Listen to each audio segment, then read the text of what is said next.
Hello there, welcome to Algebra 1. We're going to go ahead and start on the lesson. It's lesson 81, page 532. This is in continuation of what we learned for the past couple of weeks. We were learning about inequalities and how to solve for them. It's just like solving regular equations. All they're doing is adding a sign, and sometimes, depending if you're multiplying or dividing a number, it can change the sign, but other than that, it doesn't change the sign. Here we have this expression. I have these steps labeled down here for you and also on your homework, so that can help you out. 2x plus 7 is greater than negative 5x plus 21. First thing is, here's inequality, left side, right side. Simplify each side. 2x plus 7, that's as simplified as it can get. Negative 5x plus 21, that's as simplified as it can get. So now, let's move on to the next one. We move a variable over. The reason why is there's an x on each side. I always choose the lesser of the two to move. So 2x and negative 5x. I'm going to move this. To move it, you change the sign because it's crossing that border. So it's changing the sign. Now I have 7x plus 7 is less than positive 21. Next, you add or subtract only if there's something adding or subtracting into the variable. So if we look at the left side where the variable is, there's a 7 being added into the 7x. So you add or subtract, in this case, plus 7. We are going to be moving over the 7 by changing the sign, and you end up with this. And multiplying and dividing should be your final step. A lot of you try to multiply and divide beforehand. No, that should be one of your very last steps. Now here, to get x completely by itself, 7 is multiplying into x, so you're dividing. X is greater than 2. And to draw it, you have 2. Put a number on the left side, put the number on the right side. X is greater than, so it's an open circle, it's not filled in, and the arrow's facing this way, and that's how you would graph it. You're not going to be graphing, but it's good to know how to graph these. Next one, same exact thing. The only thing that's different is that it has fractions. You can do one of two ways. You can try to find the common denominator for both of these, all of these, which is 16, multiply the whole equation, and then start from new. Or what you could do is just simply subtract or add simply by looking at it. So left side, right side, there's a variable here, there's a constant here, you can't simplify anymore. Variable constant there, you can't simplify anymore. So then you go ahead and keep on working. So now, let's go ahead and move a variable over. So we have negative 5b over 8 and positive b over 8. I'm going to move this over to this side. So I have 5 over 16 is greater than or equal to, here's b over 8, think of 1 over 8 plus 5 over 8. And that will give you 6 over 8. So if you simplify that even more, and we'll just leave it like that. 6b over 8 minus 9 over 16. Again, 1 over 8 plus 5 over 8. You get 6 over 8. Same denominator, so therefore you just add the numerator. Now, we're still trying to solve for a variable, trying to get the b by itself. If you notice, the b is on the right side, so if you want to leave it there, if you don't like it, you can move it to the side. That's fine, but I just moved it because it's the lesser of the two. Now we want the b by itself. We add or subtract anything that's adding or subtracting into it, which is 9 over 16. We go ahead and cancel that out, and we are left with, on this side we have 6b over 8, and a 5 over 16 plus 9 over 16, you add the like terms, and therefore you get 14 over 16. You could simplify this, it's the same thing. You can do that in the very end or later on. So here, when I added, I got 14 over 16 is greater than or equal to 6b over 8. There is a fraction where the b is. Another way I can write this is 6 over 8b. To get rid of a fraction, because this fraction is multiplying into b, you have to multiply it by the reciprocal. The reciprocal of this fraction is 8 over 6. You're going to do that to both sides. So then, that cancels out whatever's multiplying into b. You got the b by itself. And 8 times 14 divided by 6 over 16. And if you simplify it, you'll get 7 over 6 is greater than b. So another way of seeing this is b is less than 7 over 6. It's just because the b is on the right side, it's harder to see, but it does mean that 7 over 6 is greater than b. So, or b is less than or equal to 7 over 6. If you're trying to write it where the variable is first, make sure you change the sign for it.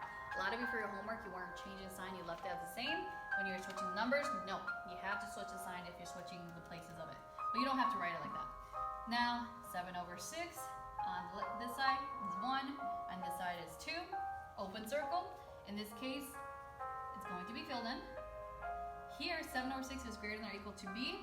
What that's saying is b cannot be greater than the number, or if the constant is first, you just draw your arrow in the opposite direction, because most of the time your variable is first. Next one, C. We're gonna go ahead and try to move through this quickly. First thing is here, you have to simplify sides. You can't really simplify sides, so this is as simplified as it can get. Next, you try to move the variable over. I'm gonna move this over here. This cancels out here. This turns into 2x over 9 plus 3 over 18 is less than or equal to negative 5 over 18. Now you want to get the variable by itself. You're going to subtract 3 over 18 to both sides. If they have the same denominator, all you have to do is add or subtract the numerator. Is less than or equal to negative 5 minus 3 is negative 8 over 18. And then here you want the fraction by itself. To get the fraction by itself, you multiply by the reciprocal, which is 9 over 2 to both sides. When you do that, you have x is less than or equal to, and you multiply this out. Remember, it's a negative, so it's going to stay as a negative. And if you multiply and simplify even more, you get negative 2. I'm not going to graph it for the sake of time, but that's what your answer would be. Next one, so we're going to deal with it a little bit more complex. We have to use distributive property. That's where number 1 really comes to play. Simplify each side. Here we have left side, right side. We have to make sure we simplify left side and right side before we start moving anything around. Do not add or subtract, multiply or divide before it's all simplified. So here, left side, to simplify it, I use distributive property. 2x minus 16 is minus 3x. It's greater than. Here, it looks like we can also do distributive property too. 6 minus 6x minus 12. It's not simplified, we have to keep on simplifying it. So here, we got negative 16 minus x, because we added these two terms, is greater than 6, negative 6x minus 6 minus 12. If you combine those two, you get negative 6. Now from this point, you want to, first start with number 2, move the variable. This is the lesser of the two, so I'm going to be adding 6x to both sides. You get negative 16 plus 5x is greater than negative 6. You want the variable by itself, you're going to add 16 to both sides. 5x is greater than 10.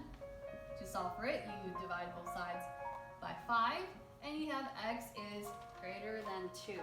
So it's just working step by step to solving for each of these problems. It's no different than equations. Now, let's do example 3. This is where it could be a true, it could be a false statement.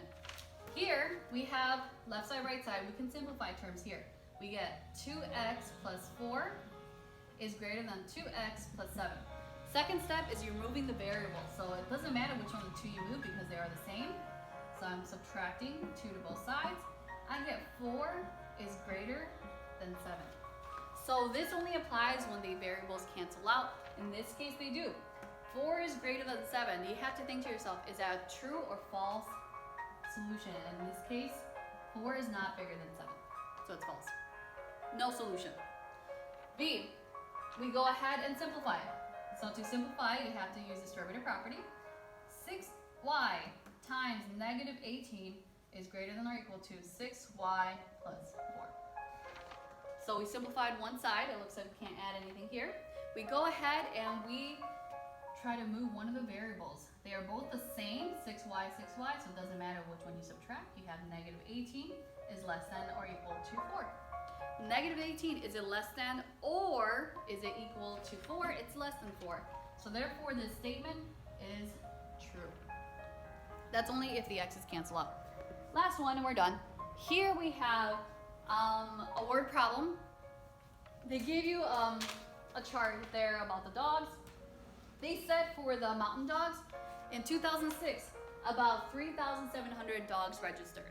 And they said an average, so that means they have an average of about 300 applicants every year. So how many years do we have? We don't know, so it's 300 per year. To create the equation, we have what we started with, that year we started with, plus the 300, that's the average that's coming in and applying, times the number of years, and that's why I have for y, number of years. The Rottweilers, it looks like they had 14,700, but they have an average of negative 1,900, so not that many people register for it. It is a higher number, but not that many people are registering, so it's decreasing per year. So they said it's about negative 1,900 per year, so therefore it's negative 14,700 minus 1,900 times the number of years. Here it says, underneath the chart, if the trend continues, so this is what they're getting on average. What year will the number of registered dogs be equal to or exceed the number? So mountain dogs, it's the first one, so that's what we're going to start with the equation. Or exceed the number of registered Rottweilers. So therefore, they're comparing the mountain dogs to the Rottweilers. So mountain dogs are first, the dogs are second. Here, exceed, we have to understand what exceed means. They said equal to or exceed. Equal to, that means I'm having that line underneath the symbol. Exceed, that means more than, so therefore you're using your greater than or equal to symbol. So I have my first one, mountain dog. I have my symbol, greater than or equal to. Then I have my Rottweilers, and that's my equation there. Here it says find the number of years. What you're doing is you're solving for your unknown, that y. Because remember, every year it's about 300 applicants. Every year it's negative 1,900 applicants there. So now let's go ahead and start solving for it. There's no like terms on either side. We go ahead and move the terms here. Negative 1,900 is the lower of the two. So I'm going to add 1,900 to both sides. Always change signs because here is the variable, or here is inequality. We get 3,700 plus 2,100 is greater than or equal to 14,700. Now we're solving for the y. A 3,700 is adding into it, so we're going to be subtracting it to both sides. So 2,100 y is greater than or equal to 1,100. Make sure I have my numbers right. And then we divide 2,100 divided by 11,000. That's what it is. And y is greater than or equal to, you're going to end up with the number 5. So that's what you're going to end up with. That means it's going to take about 5 years or more for them to have the same number of applicants. If you have any questions, go ahead and email me down there. Always look down in this box for any new information. Miss you guys. Bye.